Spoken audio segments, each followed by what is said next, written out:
Good morning, gents.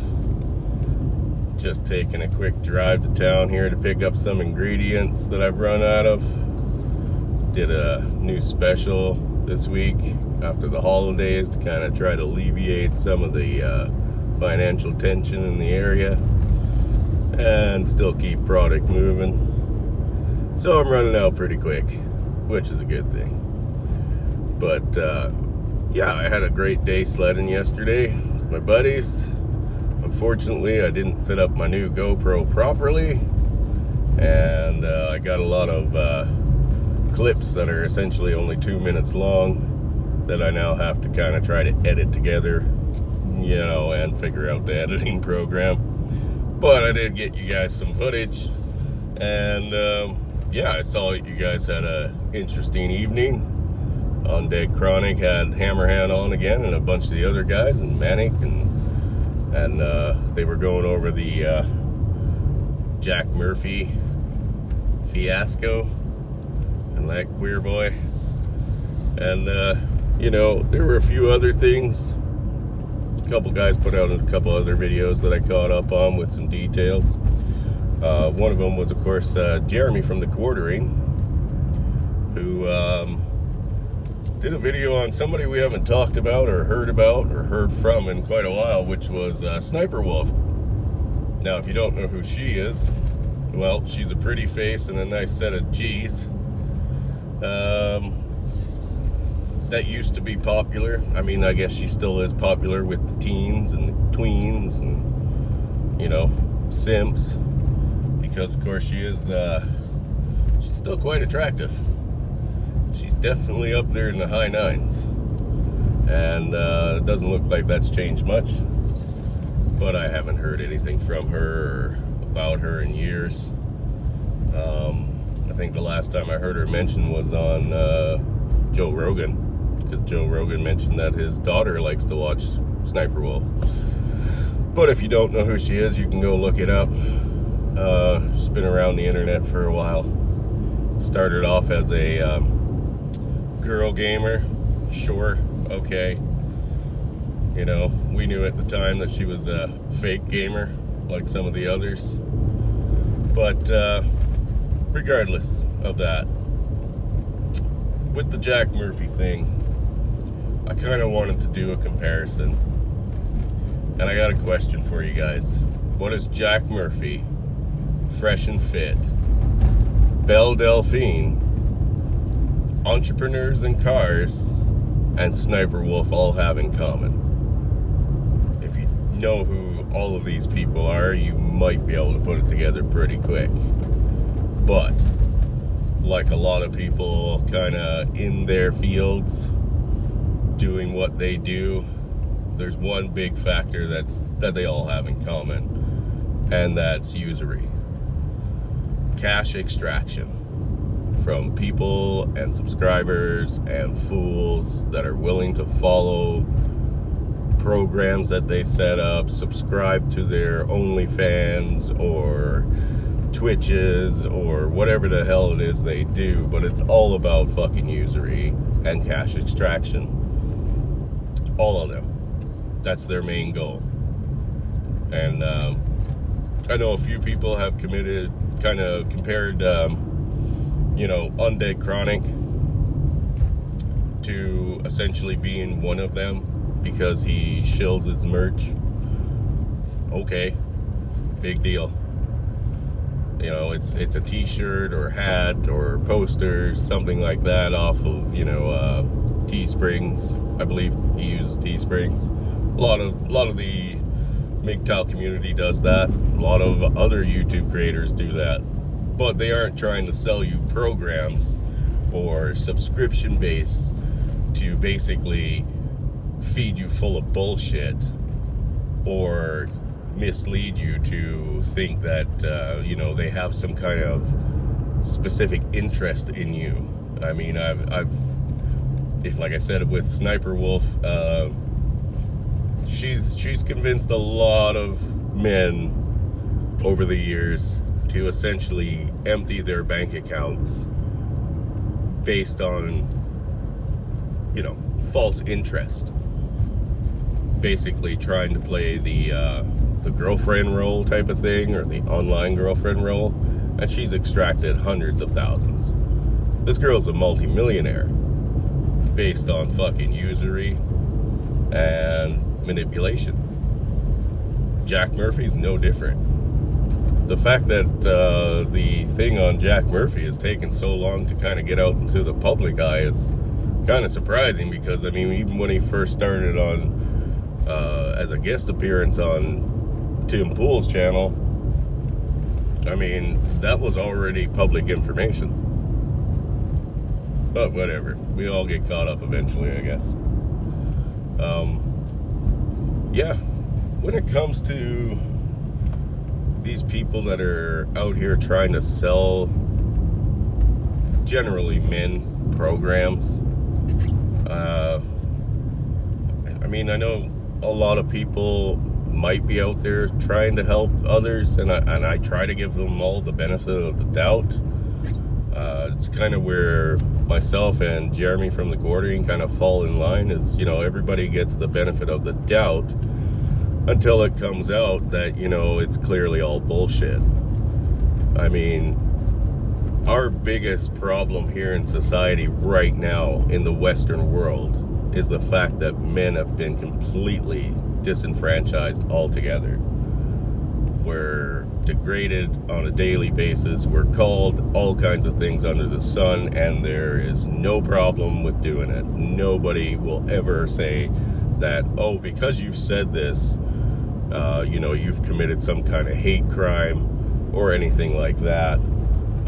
We're basically free game, and, you know, we're also kind of going up against people who believe that if you fat shame somebody, you should go to jail for the next 10 years. And, you know, these are the same people that believe no matter what weight you are or what you take in for a diet, you're healthy. And that's just not true. We all know that science does not back that up. Facts do not back that up. And it's just like everything else that essentially these users want to push on us, is it can't be backed up with any receipts, because they don't have any. And when it comes up to facts, logic, and reason, I mean, their arguments don't hold a fucking ground. And, you know, it's just a continuation of this nonsense that our society is basically willing to believe. But, I mean, with Jack Murphy and Fresh&fit, Sniperwolf, Belle Delphine, Entrepreneurs in Cars, all of these people have huge platforms. Some of them not as big anymore, but they had huge platforms. And they've been allowed to basically free range manipulate people. And right now in society, the more vulnerable people. I mean, men are already having a hard time with things. We have no justice in family courts, and I know I bring that up a lot because it's you know, a very close topic, and it's a very high factor in men's suicide. And that's not something I want to see. I'd rather see numbers go down than up. And I'm sure most of you all agree with that. We all have friends who have been put through the court system, even with just family court. We won't even touch on how they use criminal court to back up their family court claims, but they do. But just through family court, I mean, lots of us have friends or family members that have committed suicide because of it. You know, it was the defining factor. And we have to look at, you know, the false allegations that go on. Forget the fact that there were children involved, but, you know, look at what happens with false allegations in criminal court when, you know, somebody decides, well, now I regret sleeping with a dude, so he raped me 10 years later, 15 years later, 2 months later, it doesn't matter, it's next night. I mean, although it can be disproven in court and the case can be dismissed, the fact that, especially in the US, that dude's life is still over. It's over. You know what I mean? Like, they now have this on their record, and when it comes to employers and things of that nature, they see this and they basically say, you know what, you're too much of a liability, you have a criminal record, see you later. And it's for something like, you know, as bad as a rape allegation.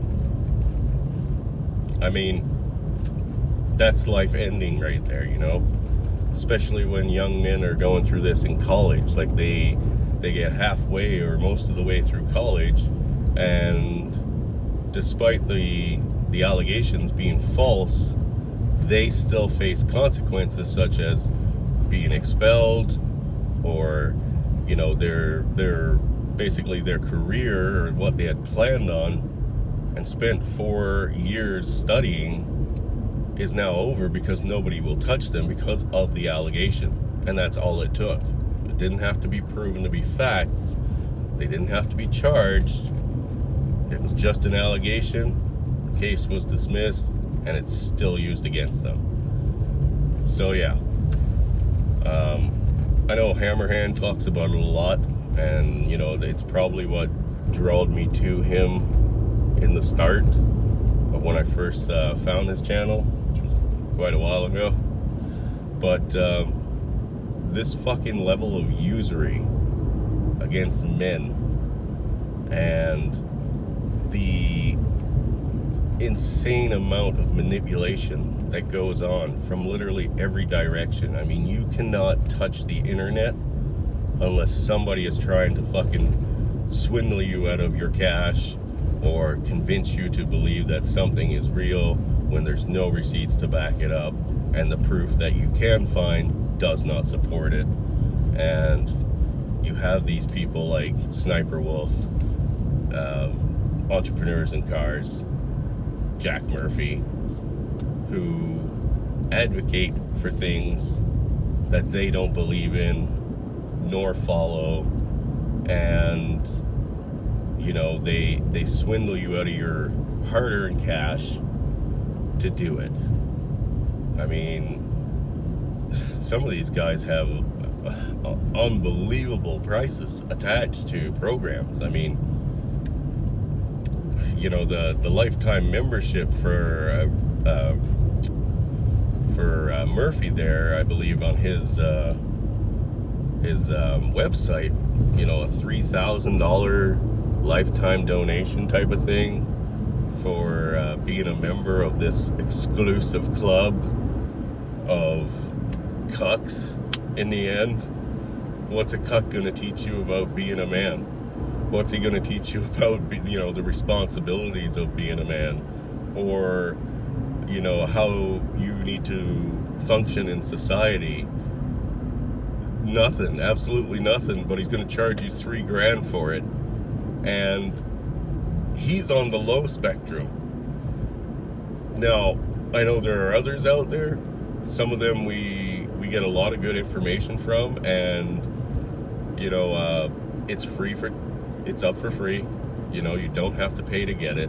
They generally do have some kind of like extra program or extra content that they do sell on a subscription base, but it's not like, you know, $50 a month or $1,000 for a session or anything like that. It's, you know, I believe they call it Locals, is one of those subscription based. And I mean, you know, if you want to hang out with them in person and pay the $5 a month or whatever, hey, that's completely up to you. I mean, me personally, I've considered subscribing to Pops. I believe he has a Locals channel, and you know, he also has Pops Preppers, which you know, sounded like a great idea to me, but I don't even think that's subscription based. I think it's just, you know, you just sign up with an email and you get on a list. But yeah, I mean, I can't say for sure, but I want to say I read a small article on Reddit about Entrepreneurs in Cars, and this guy has literally got very little information, I mean solid information to offer. And he was charging like $5,000 for a fucking session to sit down with him for 35-45 minutes and talk about the same bullshit that you can actually watch for free. Like, he doesn't give you anything he hasn't already put out there, or somebody else hasn't already put out there.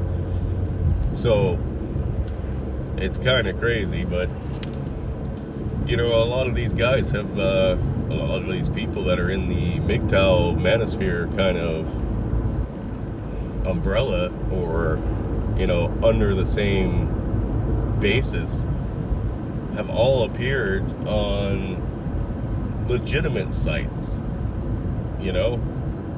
They've all appeared on like 21 Studios, which I don't agree with everything everyone says on there. And some of the people that have been on there, we knew were shills. But some of them have been great. They actually are here to help other men realize that the world is not what we were sold, to get us out of the veil of, feminist lies that we basically were taught since the cradle.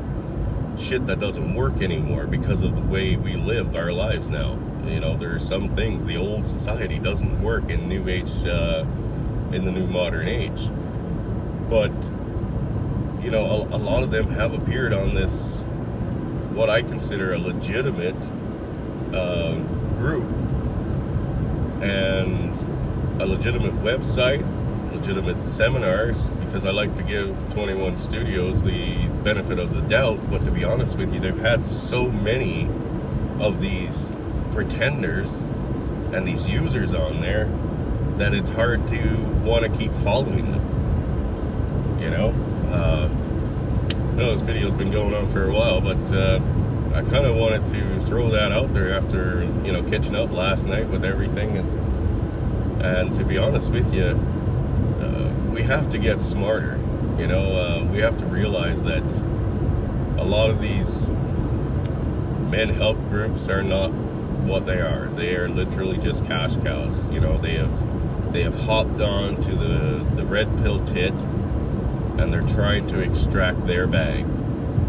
And when it comes to places like Twitch and OnlyFans and Instagram models and things of that nature, I mean, how do people still believe that you can be talking to an Instagram model and that there's actually something real going on there? We've heard the horror stories of men emptying family bank accounts to pay Instagram models just to continue talking to them and never actually showing up for any kind of meeting. That's not an uncommon thing. They're all willing to do that. Oh, and by the way, guys, if you send me $350 today, I might share some information with you that everybody else is probably willing to share for free. We won't call it a subscription base. Obviously, that doesn't work as well. But if I had a nice set of tits and was a pretty chick, you never know. That might work. Might work quite well. It has in the past, and it's gonna work tomorrow for some of these broads. But yeah, guys, passing on this free information, free advice, and looking out for the well-being of other men. Hey, my hat is off to those guys. Everybody that has contributed to that. We owe you guys a debt that can never be repaid. And if I had extra money, I would absolutely throw a few bucks at every one of you. Any day of the week. But when we're talking about Sniperwolf, entrepreneurs and cars, Rick, I can't even remember his first name now, Murphy guy, yeah, no thanks. Gentlemen, avoid them like they are the plague, because really, they're a cancer. They're a cancer that has grown on the red pill community, and they're going to take us down with it. Fresh and Fit, like I made a video defending them the other day, and I'll make one today calling them out as human garbage, because they do the exact same thing. You know, they lie, they manipulate, they used our community as basically a cash bag. And yeah, no, I definitely don't agree with that. So cut out the usury. If you don't pay them, they will go away. And you know what, gentlemen? Have a great day. Hope you're still enjoying the holidays. And get out there and enjoy life. And take care of yourselves. And we'll see you again.